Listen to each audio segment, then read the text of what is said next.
So based on all this, based on the facts and circumstances, they did not find a basis to charge the officer. Essentially, I looked at, you look at first second-degree murder. Second-degree murder, there's an intent to kill and intent to do great bodily harm. Did not find that here quite clearly. He's going past him. He's trying to cut him off from getting into a neighborhood.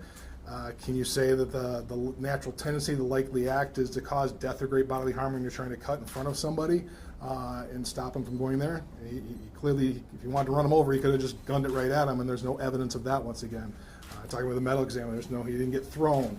He's at the side of the vehicle, so he didn't just run him over, so the likely intent we have for a secondary murder is not there. So I looked at gross negligence.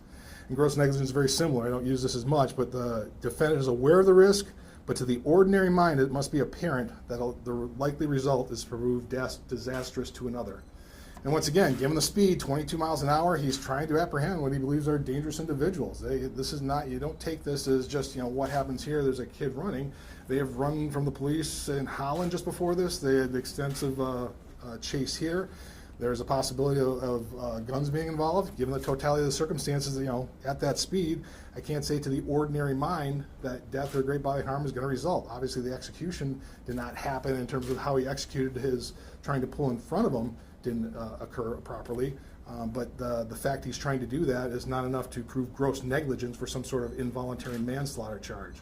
We did look at the reckless driving. Reckless driving is kind of the next level down. If you look at reckless driving, it's a lower standard, but once again, you look at the language there, conduct that results in a plain and strong likelihood that death or great bodily harm would result.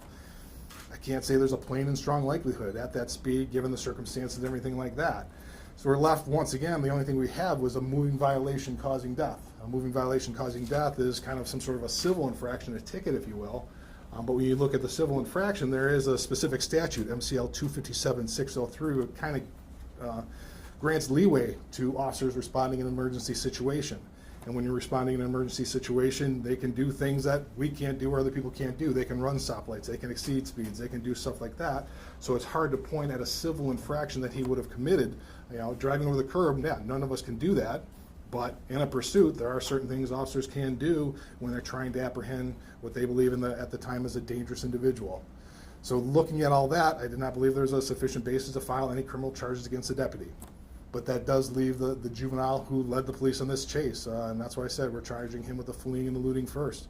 Fleeing and eluding causing death for leading the police on this chase and resulting in the death of Riley. This is a tragic situation. I met with the family. They're not happy with this decision, quite clearly.